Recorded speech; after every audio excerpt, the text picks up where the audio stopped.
Tere, mina olen Keidi Raat ja eetris on Literaadio ja esimene külaline Olavi Ruitlane. Tere tulemast! Tere tulemast, tere olemast! Literaadio. Siin kirjandus kõneleb. Küll on hää miil, et esimene külaline on miks Võromaa kirjanik, noh. Hääd keelt kõnõlat. Mul ime ja ese kõnelase koton.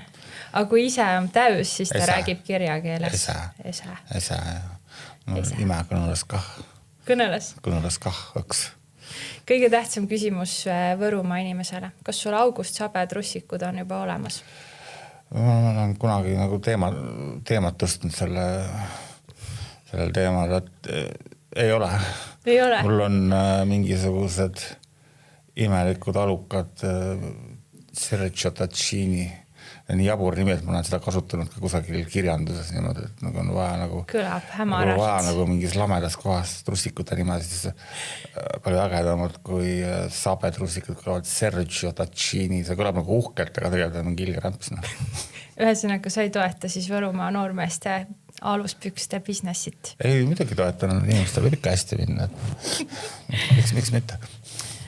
Sa oled ennast juba tükk aega tagasi pealinnas sisse sättinud, aga millal sa viimati Võrumaale sattusid? Ma sattusin Võrumaale umbes äkki 6 aega tagasi või 2, mul on aeg sassis. Ma ema laps seal, et ma üsna tihti satun sinna. Mis ema kõneles sulle siis? Kui tal nagu vaatab mulle otsa, siis kirjakeelt ära unustab, siis kõnelas Võrot. Kuidas emal tervis on? Sääne 80 aastase inimese tervis on selline asi, et hää on, et on. Kas lisaks emale on sinu jaoks Võrumaal midagi veel, mida sa sinna vahepeal vaatama või otsima lähed? Jaa, ma käin kalal seal. Võru pool on mõtlemine. On see Võru mõtlemine, et mida ma nagu tahtmata kaasas kannan, et see on natuke teist kirjakeelsele inimesele on seda võib-olla raske ära seletada, aga see on mingisugune kohapoeesia. Vibe. See on isegi vibe, see on nagu mõtlemine. Selleks peab kuulama Jan Rahmani tekstisid ja Pulga Jaani tekstisid, selleks lugema Kauksi Üllet, et ka ütleme siis juba sealt varasemast nagu Atsonit ja Jaike, et siis saab kuidagi moodi pihta sellele, kui saab. Mina teen nagu vahet. Jaik ju kolis ka lõpuks Tallinnasse. No, niimoodi juba Võrumaa ajud voolavad välja. Ei voolada kuskile välja. Ma arvan, et Tallinn kolis minusse, mitte vastupidi. Et kõik on ju nii lähedal. Keegi ütles, et sa võid Võru inimese Võrust välja võtta, aga Võrut inimesest mitte kunagi. No ei muuda seda mõtlemist. Et see on täpselt see Võru inimesest lihtne poeesia, tehke järele, kui te sellest üldse aru saate, mis see tähendab. Kas sa Tämmula peal kalal ka käid? Jah, käisin viimati sügüse käve. Mis said ka? Sai veidukese, aga kevääjale vahatsest. Et on plaan olema. Aha. Aga siis on ju jää läinud. No mulle sobib jää ka, mul on väga üle aastat on nagu üks korralik talv, et ma väga naudin igat hetke. Ma võimalikult palju katsun jää peal olla ja vähem podcastis käia ja tööd teha sellel hetkel. See on päriselt äge talv. Ja mul paps, kes elab siiani Võrus, käis Peipsi peal, istus vist 9-10 tundi ja sai 2 ahvenat. See on nii just päev. Aga kass oli rõõmus. Sa ei lähe ju Naine oli vihane, aga kass oli rõõmus. Kui sa lähed kala pärast kalale, siis on sinuga natuke halvasti. On mille pärast seal käivad siis? See on täiskomplekt, lähed puhkad. Ma olen kirjutanud aast, et oled seal jääbel nagu väiku kärbse sitt, ümber puhas ja valge, et tõsa kalameha maga nagu kärbse sitt. Puhastas või ma laadin nagu niimoodi ennast, et ja see kala on nagu boonus, et ise salata tihti peale ta tuleb. Et kalal käiakse käimise pärast, mitte kala pärast. Täiskomplekt, kala on boonus. Vaatasid sa Facebookis otsisid Harjumaa kalakohti? Leidsid mõne kotosse või ei leidnud? No ma saad see kotusse käve ja aga üks tule sõita sinna Lõuna-Eesti, kui tahad. Aga kus sa siin Harjumaal käisid? Viimati, ma olen kõik kotusel läbi käinud, viimati käiva Soodla veehoidla peal. Mitte kedagi, kes olema oli ütsinda, üks oli häädonne. Anti ka midagi sealt? Anti jõks ütlen kalaga. Nojah, aga lisaks kalale sa oled ju ka kirjamees. Kirja ja kalamees. Kirjamees ja kirjaneits. Viinamees ka või? Viinamees. Napsumees, võib-olla eks-napsumees. Endine napsumees, jah. Mitte tegevväelane? Ei jõua lihtsalt, et elu on nii palju tuleb teha, nagu, et see joomine võtab. Alkohol on vähe pühendumist. Ja mul ei ole lihtsalt nagu sellist kirja ja aega, et nagu sellele kirjale pühendumist. Aga koolidest natuke, et sa õppisid Võru esimeses algkoolis, on ju? On mul õigus või? No, sa ütlesid, et seal tegeldi rohkem ellujäämise kui õppimisega. No see oli ju Helene Kulmali nimeline Võru esimene 8. klassine kool, mis oli kiriku taga, praegu seal gümnaasium. No, mis seal oli? No, ma ei tea, jah, ellujäämine, et mingisugused kluttide omavahelised arvete klaarimised ja minikambad ja sellised minihõõrumised ja sinised silmad ja see tundub nagu see kuulus nii elu juurde, kuidagi ei tundunud, et midagi valesti on. Et nüüd nagu aegu hiljem ma vaatan, kuidas mul suur poist on 25, kus tema koolis käis, ei olnud mingisugust nagu ellujäämist seal, et tegelesid õppimisega ja ma vaatan, et käib mul kõige väiksem laps koolis 9 aastane taga ei tegele ellujäämisega, tegele varmselt õppimisega ja koolikeskkond on nagu toetav ja mõnus. Et selles mõttes on ju nagu elu läinud palju ilusamaks. Kas sa said rohkem peksa või andsid rohkem peksa? Ma ei ole nagu pidanud nagu sest Exceli tabelit või peetud niimoodi. Võta lahti vaata järgi. Ma arvan, et ikkagi alati elus jaguneb kõik pooleks. Harmoonia siis. Jah, suures. Aga mis sa nüüd teeks, kui sinu väike poeg, Pärt oli ta nimi, tuleb koolist koju, silm on sinine. Mis sa teeksid? No, mis ta lahendaks asju, nagu tänapäeval lahendatakse, see on nagu siis koolikollektiivi ja vanemate ühiselt lahendatav. Kuidas vanasti lahendati? Vanasti lahendati lihtsalt, et kodus öeldi, et saa endaga hakkama, löö vastu. Seda ma tänapäeval oma lapsele nagu edasi ütlema ei hakkaks.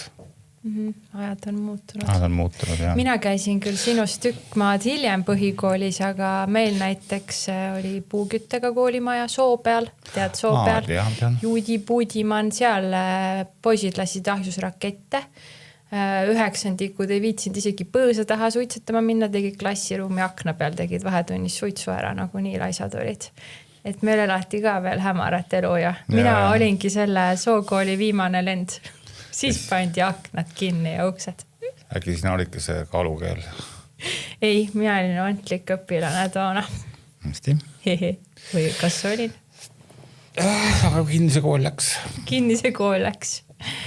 Aga sul on väike laps. Kui palju temaga rahmeldamine kirjutamist segab? Ma ei tea, segab. Kuna nagu eile oli rahmeldamine, siis meile nagu, ja meile tegin ka mingit tööd, siis ma jätsin sinu tellitud teksti kirjutamata, seda võrra varem tuli mul täna hommikul ärgata. Vaene mees. Mulle meeldib jätta asju viimase momendi peale, sellepärast, et siis on mingisugune kerge stress tekib, et nüüd ma nagu, nüüd ei ole enam kuhugi põgeleda, et siis kuidagi nagu aju nagu kontsentreerib, et lihtne asja ära teha. Sa töötad siis kui ora on tagumikus? Sa töötad siis, kui ora on tagumikus? Jaa, ma panen ise see ora endale tagumikku, sellepärast mul oli kedagi teist selleks vaja. Nagu, et... Mis rahmeldamine siis lapsega pühapäeva õhtul käis? Me õppisime vist mingisugust lõppu, mis meil veel oli ja no aga pühapäevane päev on, lapsel on ka nagu mingisugune õigus oma vanemale nädalas. Et kui nädala sees on nagu õppimine ja õigel ajal magamine, siis laupäeval pühapäeval võiks olla nagu selline aeg, kus ta saab oma vanemat nagu lihtsalt ära kasutada, et ma pean seda ajadele võimaldama ja tema jaoks olemas olema. Mis tegite siis? Ma ei tea, mingisugust jama. Mingit ajuvaba värki? Ja. Limaga mängisite? Uisutamas ei käinud mere peal? Me oleme ise parajad limad. Aga lapse juurest siis ikkagi kirjutamisse, kui see rahmeldamine läbi saab, et romaan Vee peal ilmus juba 11 aastat tagasi. Ja ma küsiks Olavi, et kus teised ülejäänud romaanid on? No, jah. Kas siin Rüperaalis või? Ja mul ei ole nagu mitte mingisugust kohustust kirjutada järgmist romaani, ma ei ole sättinud endale. See ei ole enda Loora tagumikku lükanud? Ei ole. Ja ma olen juba varem ka korduvalt intervjuudes välja öelnud, et mida vähem mul õnnestub raamatut kirjutada, see on õnnelikum ma olen, sest raamatu kirjutamine on kohutav protsess, nagu võtab eemale mind perekonnast, normaalsest elust, sõpradest, kalalkäigust. Et no see on väga pikk ja nagu, ma üritan mitte kirjutast raamatuid on maailmas väga palju. Aga mul on raamat siin samas arvutis ja mitu tähemärki on? Sitaks. Aga seda nagu ma nüüd viimati kirjutasin mingi pool aastat tagasi ja muude tööde vahepeal mingid näidendid. Ma kirjutasin eelmine aasta vist kirjutasin 5 kuuga 2 näidendit. Või oli see juba üle-eelmine aasta. Et sealt vahelt nagu siis võtad aega nagu raamatu jaoks ja ei suuda nagu keskenduda. Ja seal tekkis mingi ülemõtlemine. Mis tuleb nüüd sealt, see ülemõtlemine tuleb sealt raamatust nüüd välja visata. Aga ta praegu settib mul ja settib. Materjali peab endast läbi laskma ajakirjaniku. Ma kirjutan praegu teisi asju lihtsalt, et kui raamatu kord tuleb järg, siis ma teen ära. Mul ei ole kiiret. Ma lugesin, et sul on raamatuga, et siis kui üks sul trükki rääks, siis sa tahtsid veel sisuliselt külje peal hakata ümber kirjutama ja toimetaja pidi sind rahustama. Et sa oled teada-tuntud ümberkirjutaja, et sa ei ole endaga rahul. Oled kriitiline. Raamatu kirjutamine on ääretult lihtne asi, midagi lihtsamat ei ole kui raamatu kirjutamine. Aga ütleme, see viimaring, et nagu selle häälestamine, et see kõik nagu jookseks, nagu, et kõik need lingid oleksid seal sees alguses, mis viivad kuhugi edasi, et need oleks nagu paigad, et see häälestus on kohutavalt raske. Ja ma olen nagu, selles mõttes nagu väga nõudlik enda vastu, et kui seal on mingi ebakõla sees, siis ma nagu, see võib-olla lugeja läheb sellest ebakõlast üle, aga minu jaoks on see kuristik. Ma ei saa seda raamatut välja anda, kui need ebakõlad on seal sees. Ja see on nagu minu nagu selles mõttes, ma ei saa nagu enda vastu, et see raamat võib-olla ta on juba loetav, ma kardan, et ta on loetav ja ta on tore raamat ja mingi testlugeda on lugenud, neile on meeldinud, aga ma ei saa enne, kui ma saan, sel hetkel, kui ma ta nüüd välja annan, pean ma olema taga rahul. See võib juhtuda niimoodi, et aasta 2 pärast ma nagu ei ole selle raamatuga enam rahul, siis ma ei saa enam midagi parandada, raamat on nagu trükist väljas. Aga praegu nagu on kirjutamist hästi palju ja selles mõttes ma nagu kuidagi moodi ei roosteta. Kas näidenditega tuleb normaalselt raha sisse? No mis asi on normaalselt? Normid. Normid tuleb raha sisse, aga kui sa paned selle aja, ütleme, kui ma kirjutan 5 kuu jooksul 2 näidendit, see on päris suur töö. Palju saab ühe näidendi eest pappi siis? No ütleme, ma ei ole nagu siukene kõrgkultuurimees, et kirjutab nagu draamateatril. Teed suvekaid, jah, suvelavastusi? Suvekaid, need on ägedad sellepärast, et need inimesed, kes nagu mängivad rahvateatrites, need on nagu, nende jaoks on laval olema suur sündmus. Ma eeldan muidugi, et trupp on hea ja kokku mänginud ja nendega nagu võib-olla tegeleb professionaal lavastaja, siis nad on lava peal, nad säravad sellepärast, et nad on, aastas on see nüüd 1 nädal, kus nad mängivad seda. Ja see jõuab nagu minuni ja vaatajani see energia, millega nad mängivad. Ega nagu siis professionaalse näitleja amatööri vahe ei olegi nagu midagi muud, kui professionaal saab lavastajast kiiremini aru, mida vaja teha, eks ole, temaga ei ole sest vaeva. Aga harrastaja tahab natuke peksmist saada ja lõpuks ta teeb sama asja ära ja tihtipeale juhtub, et ta teeb seda säravamalt. Siis tema jaoks on see nüüd suur sündmus, on ju. Aga kui keegi mängib 40 kord sama tükki, nagu on ju, siis kui suur professionaal sa oled, on sa ikkagi ei petta ära, sa silmad nagu räägivad tõtt. Nüüd sa sujuvalt läksid küsimusest üle. Mis see oli? Et kas, kui hea teenistus on suvelavastustes? Sa mainisid, et sa kõrgkultuurimees pole, et kui sa ei taha kindlat summat öelda, siis... No ütleme, mis sa saad võtta, nagu ütleme, siis mingisuguselt väikselt teatrilt või harrastuse grupilt? No ikka hinge, saad võtta 4000, 5000, Kui sa kirjutad 5 kuu jooksul 2 näidendit, no okei, saad 90 000, jaga see 5 kuu peale ära. Ongi suht keskmine. Suht sitt. Sellepärast, et okei, kirjutamise ajal sa nagu väga palju nagu ei tarbi, sellepärast sul pole aega tarbida, siis saad nagu seda raha kätte, nagu tundub, et nagu on midagi, et selline. Aga mis sa asjana teed, kui üle kantakse? Mis ma teen esimese asjana? Mis esimene ost on tavaliselt? Mul ei ole nagu tähendab, ses mõttes, mul kõik asjad olevad, siis mul vaja on. Mul on mingid nagu, võib-olla, mille peal kulub. August Sabe aluspesu pole? See mul kulub oma hobidele hästi palju ja ma töötan nagu ühel põhjusel, mitte selleks, et nagu et ennast kuhugi kinnistada, aga ma ostan tööga endale vaba aega. Aga mõne landi ka äkki lubad endale uuema läikivama? Uue jääpuuri vähe teravama? Ja mul on kõige uuem jääpuur. Tõesti maailma kõige parem jääpuur mul olemas.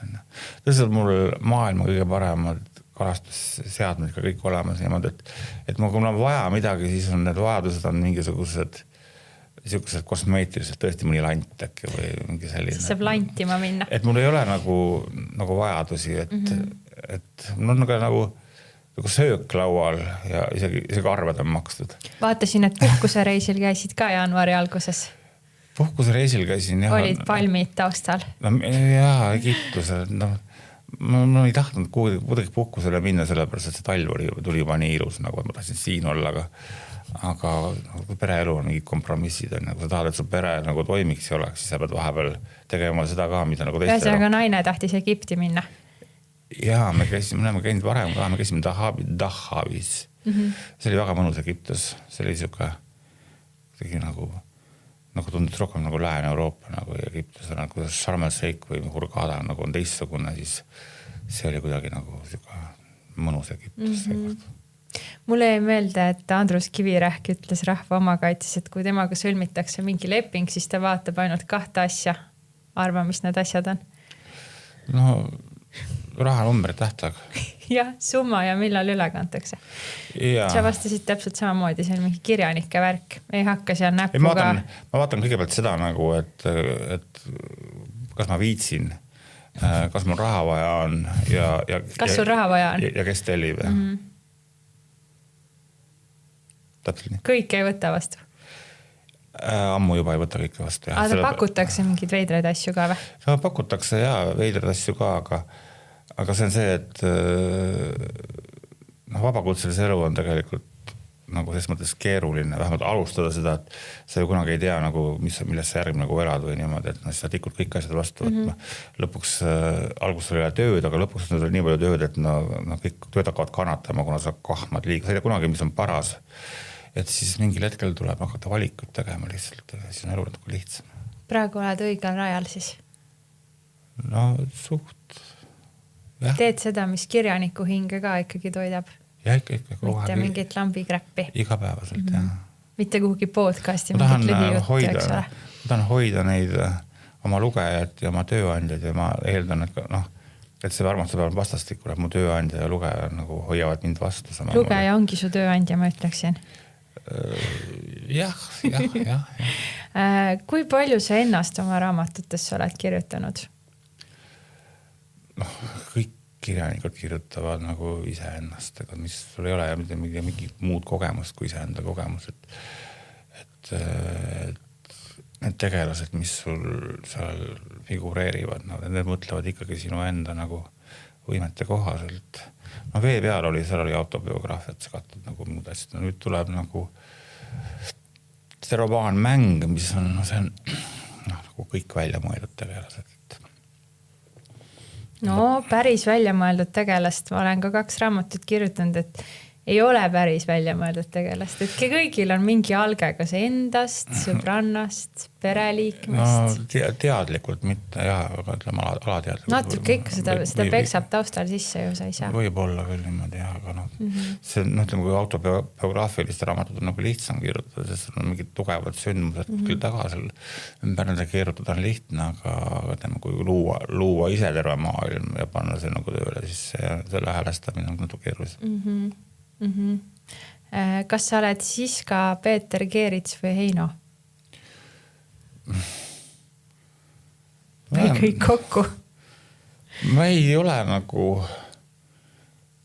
enam võib-olla see inimene, kes nagu ma olin selle aega, ma kirjutasin nagu selle raamatu, mis mul siin laua peal on. Kroonu, et ma olen nagu muutunud, et tollel ajal Kroonu ajal oli ikka kuidagi nagu sotsiaalne aktiivsus ja see kuidagi elu oli teistsugune natuke.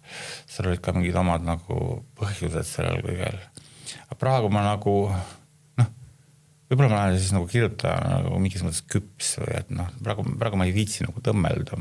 Mulle meeldib lihtsalt nagu tööd teha. Ja... Minu arvamuse kohaselt see romaani võistus seal teiseks, aga see oleks pidanud esimeseks jääma.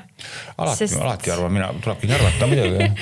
Ma natuke kartsin seda, sest iga kord, kui isa vajub mõttesse, ta hakkab rääkima mulle, kuidas ta Vene sõjaväest tagasi tuli ja iga kord need päevad muutuvad küll 7 päeva, siis 12 päeva, siis 13 päeva ja kuidas ta tundis enda ema oli teinud keedukartuleid ja siis kui ta koju kõndis sealt rongi pealt väime lasta, siis ta tundis seda keedukartuli lõhna ja siis ma mõtlesin, et see on ka selline nagu, mis ma ütlen ausalt, vanamehe nostalgitsemine on ju. Aga ma leidsin siit nagu nii palju. Esiteks mulle meeldis see, et teisel leheküljel kohe algas Võru murrak.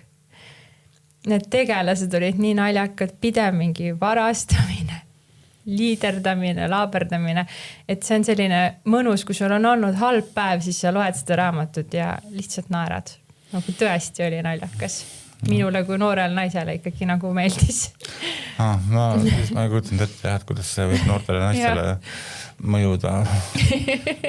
Et ega kirjutamine on samamoodi nagu lugemine, et on ka nagu mäng nende tegelastega või elamine. Ja ma ei talu nagu igavust. Et siis, siin raamatus ei olnud kordagi. Kui mu tegelastel vahel valitseb igavus, et siis on mul raske kirjutada seda raamatut võib-olla. Siin romaanis kõik poisid said ikkagi pika peale tüdrukuid, et Heinot õpetati rongis kõige iletuva naisterahvaga kõigepealt ära, aga kas... Kuskilt peab alustama. Jah, kas kirjanikud saavad ka keskmiselt lihtsamini tüdrukuid? Ma olen rääkinud seda teooriat, et luuletajad saavad keskmiselt kergemini tüdrukud.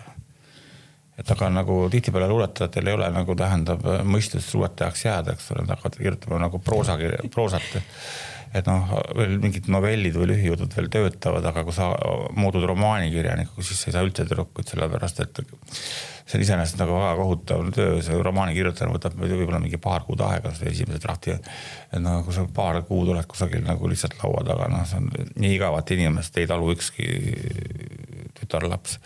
Aga see on ka see häda, et mingil hetkel tuleb sul pereelu, eks ole, ja siis kaob nagu akuutne vajadus nagu tütarlaste järel ära, et veel enam nagu, et kui neid on hulgi nagu, et küsimus, mis ma nendega teen, et kas mul oma energiat nagu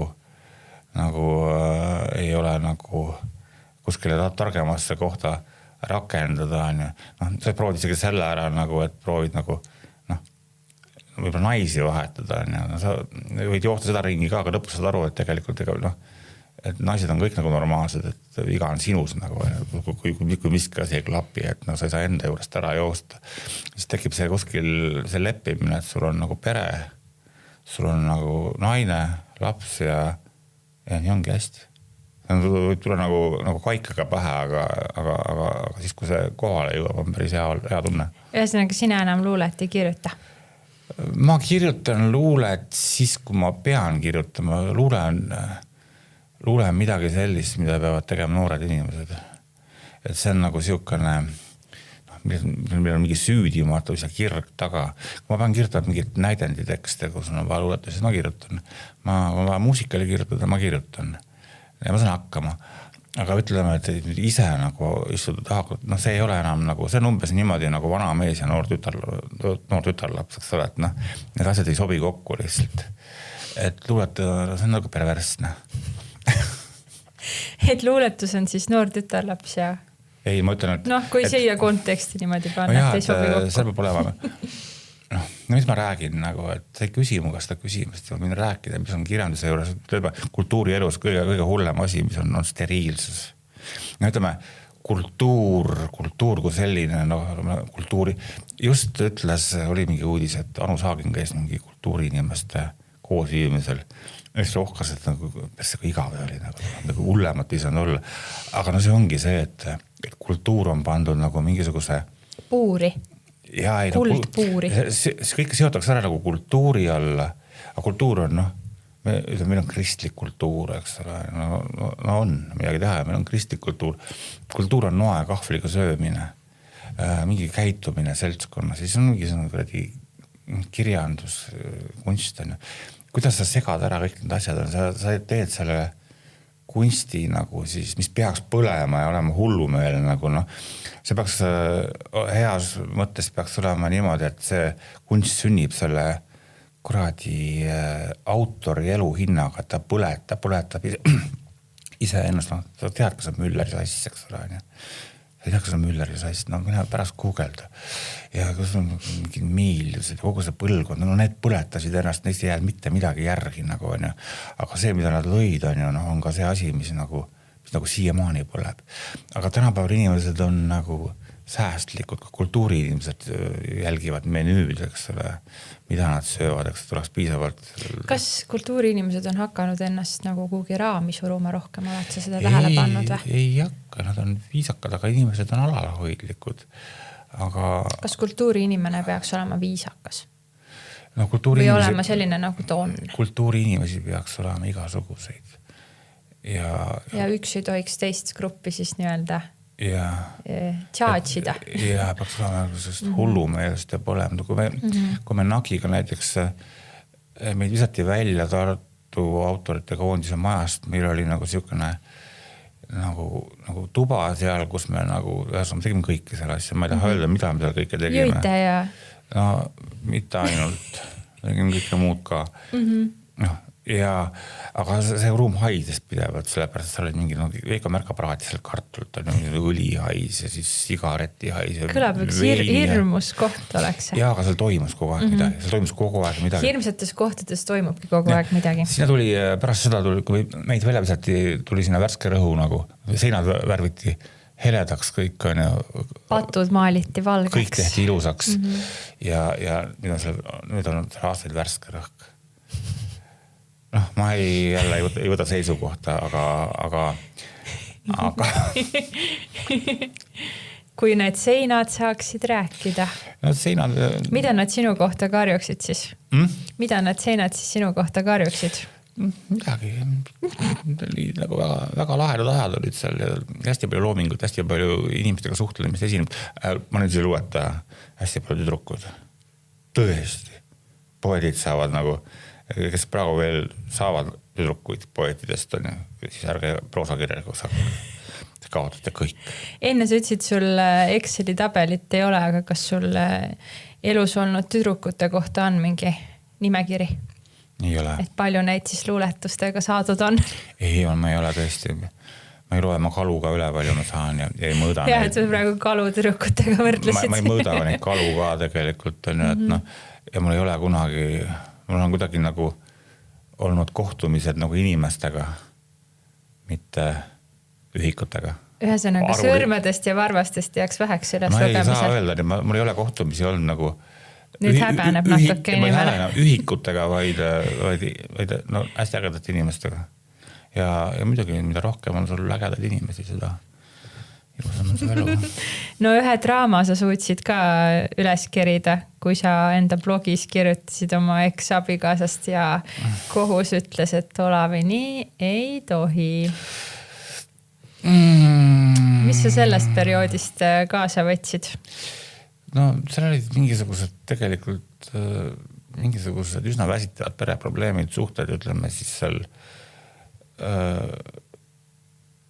purunenud suhted, selle vahepeal on mingisugused lapse teemad, nagu, et mis on tegelikult ei ole nagu väga toredad. Ja see pigem oli see moment, et mul ei olnud nagu mitte mingisugused vahendid ega oskust nagu mingid probleemid teistmoodi lahendada. Kui läksid netti kirjutama? Kirjutamine on teraapiline. Kirjutamine on teraapiline, et kui sul ei ole kellelegi rääkida, kui keegi ei saa sinust aru, siis tegelikult sa paned selle asja kirja, siis sa kuidagi vabaned sellest. Ja kuna mul ei olnud mitte mingisugust blogi pandi kinni mul ei olnud võimalik ühtegi nime kasutada. Siis ma kirjutasin enda jaoks romaani Naine ja sealt sa ei leia mitte ühtegi nagu inimese nime, mitte ühtegi koha nime. See pole isegi planeedi nime niimoodi, et see on täielikult... Huvitav, mis planeedil see sellepärast, et kohus ei tuleks ja keeraks meil järjekordset raamatut ära lihtsalt on ja... Aga kas sa nõustud, et sõnarelv on kõige valusam? Ma ei tea. Et sõnaga võib tegelikult teha väga suuri auke inimestesse. No sõnaga võib tappa. Mitte ainult auke teha, et midagi. Kas vabandasid ka ekskaasajas, et sellise käru maha panid? Miks ma pidin nagu vabandama? Oma emotsioonide eest. Ei, ma ei vabandanud mitte midagi lihtsalt. Ma nagu ei osanud teistmoodi käituda. Ja ma nagu praegu tagantjärgi mõtlen, et ma ei saanudki kuidagi teistmoodi käituda. Või et... oli mis oli. Hüppame nüüd suhete juures tagasi kirjandusse. Siin Kroonus Setu siis paneb Võru murrakut. Kui tähtis sinu jaoks on, et Võru murrak säiliks ajas ja kultuuris? No, ma kuidagi nagu ei kujuta ettegi seda maailma, kus seda võru keelt nagu ei ole või see on... Ta oleks üks väga halle maailm. See on nagu mingisugune teistsugune jõud või mingi täiesti nagu ma rääkisin võru keele poeesia või selle koha poeesia nagu, et kui sellest ära kaob, siis seal ei ole mind ka nagu olemas või siis ei ole rohkem neid inimesi, kes nagu minust aru saaks. Aga kas oma latsile ka oled õpetanud Võru murrakut?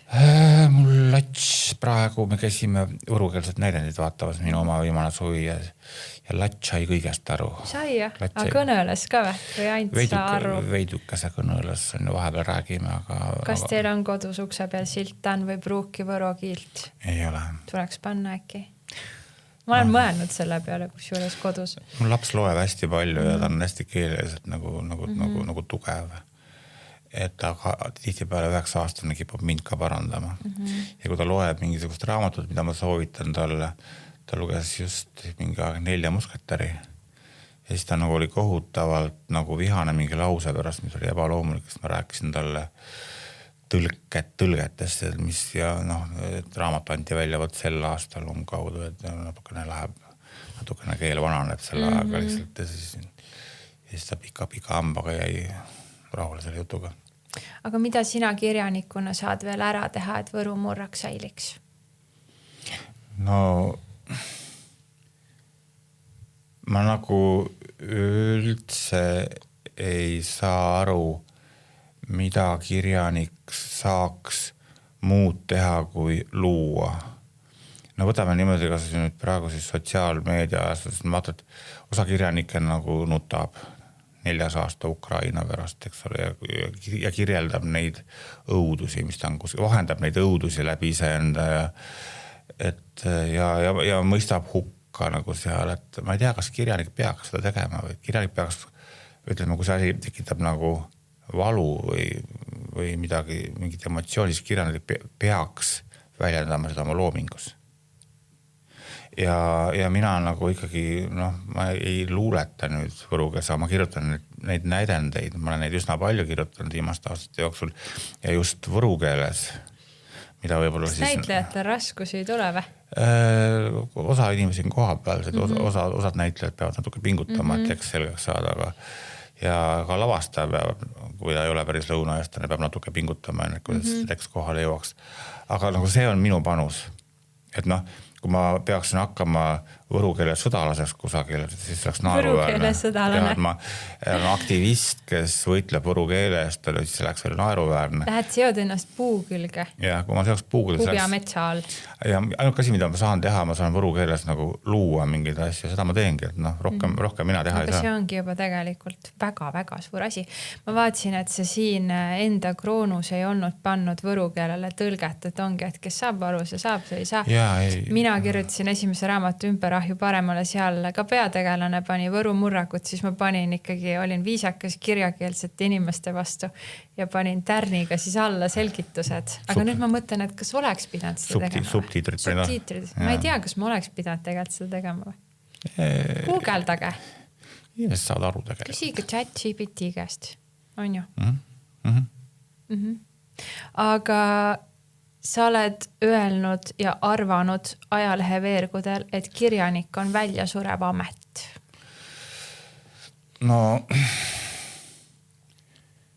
ta ei ole päriselt väljasurev amet, sellepärast inimesed vajavad lugusid. Inimesed ei saa elada nagu ilma lugudeta.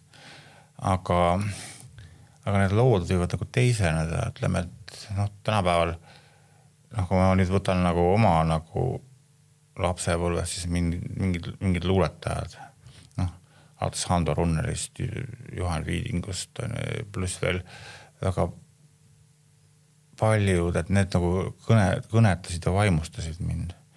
Aga ütleme nüüd, kui ma praegu kuulan nagu, sõidan autoga, kuulan muusikat, siis väga tihti ma leian seda, et ma olen peale pannud hip-hopi, kus on nagu põhimõtteliselt olemas riim, kus on olemas see tekstitihedus, mis mind nagu rahuldab ja kus on olemas mingi rütm. Kas sa kuulad eestimaist hip-hopi või väljamaist? Ma kuulan paraku nagu väljamaist, valik on suurem lihtsalt. Ja see tekstitihedus on see asi, millega ma ei saa kirjutada popmuusika tekste, sellepärast, et popmuusika kuulaja ei jõua järele sellele.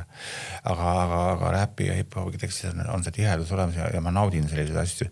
Et ütleme siis väga palju luuletajad võib-olla siis kaovad ära kusagile muusikaskeeneril, kus nad saavad tegelikult samamoodi ennast väljendada.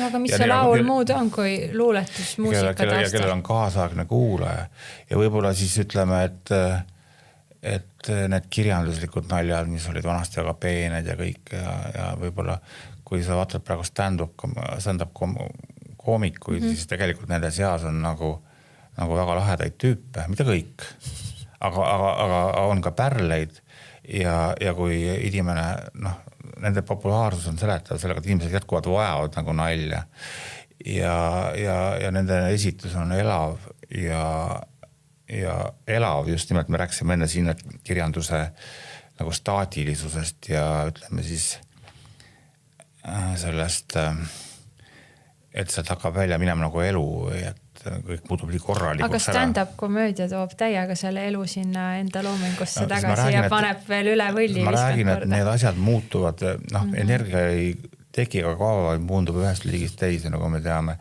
et need asjad natukene muutuvad, vahetavad polaarsust ja muutuvad millekski muuks analoogseks aga et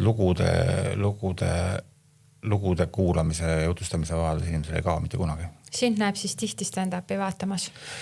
Mind ei näe tihti, mind näeb tihti kalal ja enamasti kohtades, kus keegi mind ei näe, sellepärast, et ma ei talu väga suuri rahvamassi, et ma ei lähe Pärnusse, kus on nagu 6000 kalastajat. Et ma valin võibolla Sina oled seal järve keskel see üksik tüüp. Ma võtan nagu vaiksema Läki peas ja? Mul on isegi täiesti mitte läki. Kalastusriided on ka korralikult tegelikult, et soe oleks. Et ma üks hommikul läksin jää peale, siis ma vaatasin auto näitasin välja minekut 22 kraadi külma ja mul ei olnud päeva jooksul mitte kordagi külma. Selline see kalamehe elu on. Süda on soe, siis on ihu ka soe. Jaa, ongi tore. Aga ma tahtsin veel puudutada seda naljakat teemat ka, et Rain Lõhmus nimetas sind 5 aastat tagasi ekslikult Swedbanki juhiks, ajas sind Olavi Lepaga segamini. Ma ei usu, et Rain Lõhmus midagi segamini ajas. Ta lihtsalt... Tahtis tähelepanu? Ma arvan, et ta isegi ei tahtnud tähelepanu, ta lihtsalt vastas ühele küsimusele, mis talle esiti. Lihtsalt niimoodi mingil põhjusel. Aga meie ajakirjanik Rainer Kerge, soovitan kõigil kuulajatel lugeda seda intervjuud, kasutas seda niimoodi ära, et oli siis intervjuu oli Olavi Ruitlane, Olavi Lepp, Rain Lõhmus kuskil soojal maal Võrkkiiges siis videosilla vahendusel ja see oli väga-väga naljakas intervjuu. See oligi väga... Ajakirjanik, kirjanik ja 2 pangameest. Ja need olid kõik kokku väga toredad tüübid ja see vestlus oli hästi meeldiv. Ja sina olid selline 2 jalaga maa peal. Rääkisid, et kui... Tõsiselt, nagu keegi peab pankurite kõrval olema ja jalgadega maa peal. Sa olid rõõmus, et siis Swedbanki kasko su auto kinni maksab ja et tegelikult on ju kõik hästi, isegi siis, kui ei ole miljoneid pangakontol. Ei no, sul on alati võimalus olla õnnetu. Inimesel ei ole kuidagi keelatud olla nagu õnnetu, et... elada üle võimet ja tahta asju, mis... Keegi ütles, et parem on nutta ikkagi Lamborghinis kui Moskvitsis. Kindlasti. See ei ole küsimust üldse, midagi. Kas sina tahaksid pangajuht olla päriselt? Oi ei. Issand, siis peaks ju tööd tegema, päris tööd. See on kirjaniku jaoks on kõige hirmsam, kui peab tööd tegema. No ma ju teen tööd ja ma ei tee... See sul mõni töö klõbistad seal klahve. No ütleme, et ma kirjutan praegu arvutimängu ja see on meeletult suur ja äge töö, tohutu suur kollektiiv on taga, kes seda kirjutab. Et seal ei saa nagu minna lauda väitega, et ma olen suur kirjanik, et mul on 4 romaani või 5 ja mitu luulekogu ja mitu näidanud. Et seal ei loe su mineviku oskused. Mitte midagi. Kas sa kohaned selle narratiivi tüübiga nende inimestega, sa suudad nendega koostöö või mitte, see on küsimus niimoodi. Ja seal läheb ka ära see ego küsimus, sest rahvusvaheline meeskond. Sa vaatad, kuidas tüübid kirjutavad. Kus sa siukse töö otsa said endale? See on see, et töö leiab sa ise üles, kui sa tahad seda väga teha. Magavale kassile ikkagi jookseb viir suhu või? See oleneb, kui sügavalt ta magab.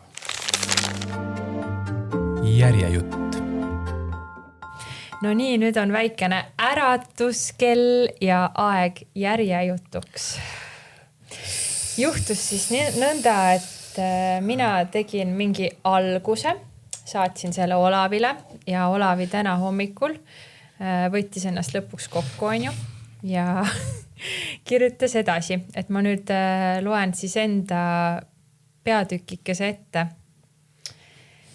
Töö pealkiri, Konnatiigi koorekiht. Kristella, kullake, meie sinuga oleme siiski Konnatiigi koorekiht. Meile passi õhtul maakatega sinna alla käinud ööklubisse ronida, manitses oma sõbrannat tumedapäine kaunitar Ariana, kel seljas kodulinna keskmise palgavääringus suusariided. Samal ajal nühkisid nad metsa all hoogsalt klassikasammu, et pühade ajal tarbitud hõrgutised jumala eest nende saledaid pihtasid põhja elaseks. Jaanvar käitus sel korral nagu päris jaanuar. Lund raputas ta taevaluukidest alla sama lahke käega nagu armuimane daam oma kallima söögile soola. Plusskraadid korjas ta kõikjalt Eestimaa pealt kokku ja pani kuni kevadeni keldrisse hoiule. Õnneks päikesel libistas siiski tolmutäis kardina eest. Kristella muutus morniks ja kuigi suusaraja lootas ees laskumine, siis tema kiirus kahanes nagu kurvis pidurdaval teol. Pärast 8 aastat sünnilinnast pealinna kolimist tundus vana hea ööklubi, mida nad noorusajal igal reedel ja laupäeval külastasid, mõnusa toppinguna. Oli tal ju nii palju kodulinlastele ette näidata, 12 341 Instagrami jälgijat, näpus helkiv 5000 eurone kihlasõrmus ja YSL-i käekott olid kõigest toredast ainult jäämäe veepealne osa. Olles künka otsast alla libisenud, võttis ta hoogsate tõugetega sõbrannale järele ja asus tema väljaütlemisi vaidlustama. Ariana, palun lähme kas või korraks. Mul on nii palju lahedaid riideid kaasas ja ma pole üldse saanud neid kanda. Mõde oli reaalselt jõululaupäeval dressi komplektis, mis siis, et sametises, nagu dressides, nagu jõululauas. Ja isa ema kandsid mingid totraid põhjavõtradega kampsuneid. Õemehe stiilitööst ma ei saa üldse rääkidagi, ilma et öökima hakkaksin. Ma reaalselt ainsana käisin hommikul meigis ja särasin litterkleidis uhkemini veel kui meie jõulukuusk. Oskuslikult suusatav Ariana oli aga vankumatu. Tema eduka Tallinna elanikuna oma jalga enam kunagi kohalikku kõrtsi ei tõsta. Olgu kodukoha suusakeskuski õnnelik, et ta oma uued Peltonenid siia liuglema toob. Seda ainult seetõttu, et ta koolitüdrukuna siin trennis käis ja need suusarajad talle armsaks said.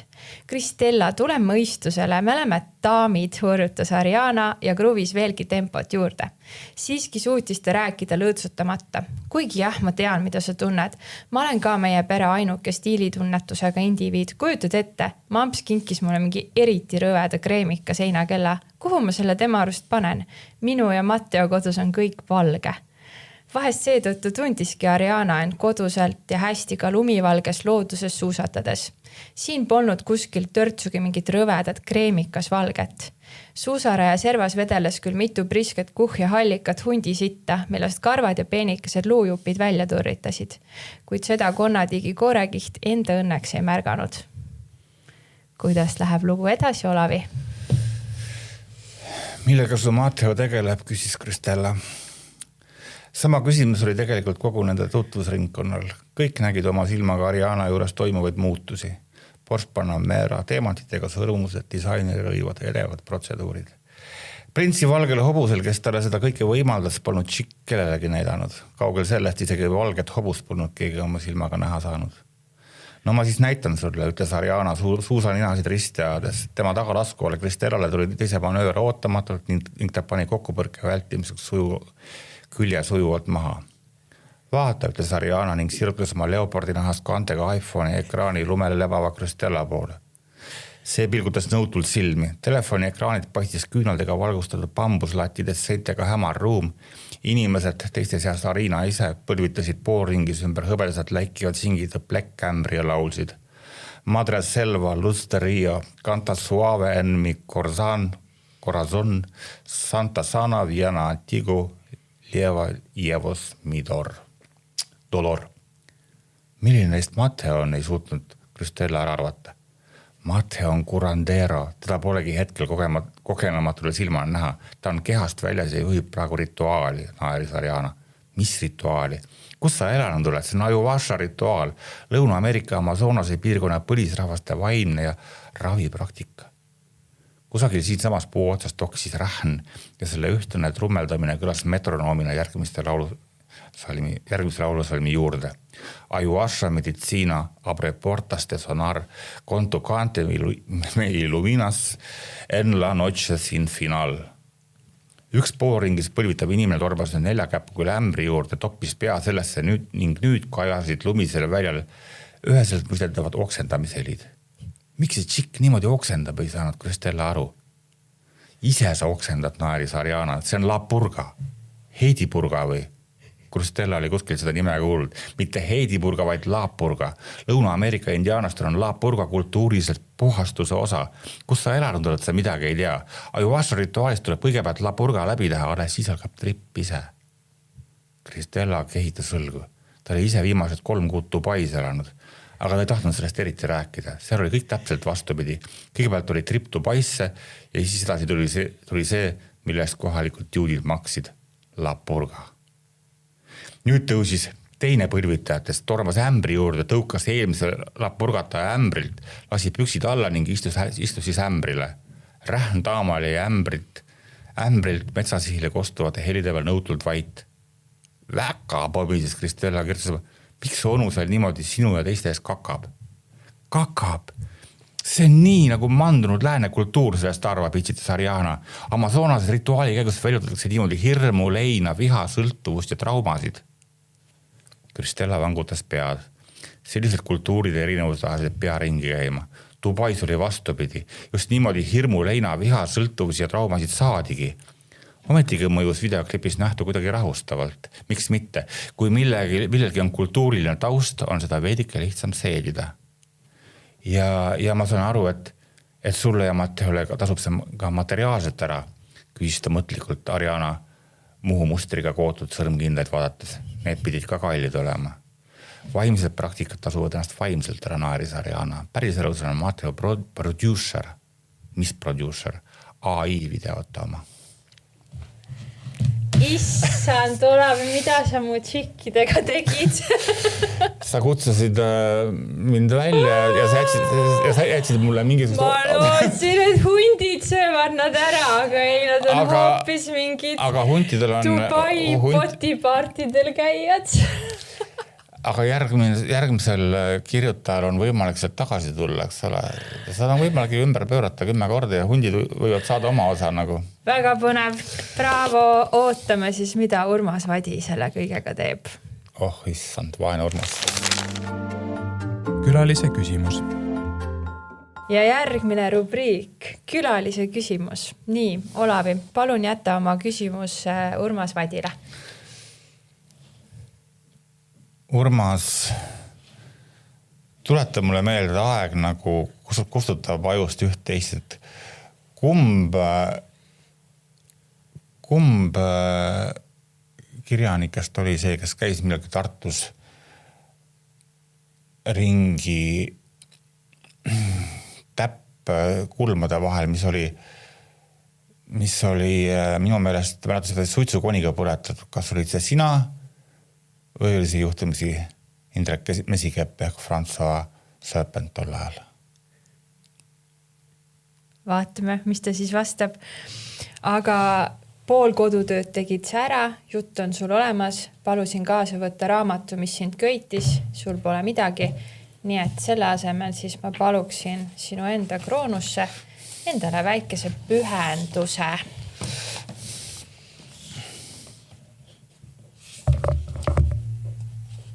Siin peab ruumi üldse. Kuule, seal on 8 lehekülge valget. Kuidagi peab sa tahad väga pikalt kirjutada või? Pühendus, palun südamest ja hingest. Kirjutasin suured, ilusad ja head. Mis sa kirjutasid? Ilusad head, väga originaalne. Sul on väga äge käekiri, nagu ma võiks öelda nagu pangahärral või arstil. Mul ei olegi käekirja, ma lihtsalt teistele näitan, et mul on... Nüüd nagu võtsid kokku ennast ja panid nurga alla tähed. No aga ma tänan sind tulemast Literaadio esimesse epikasse. Oli epik.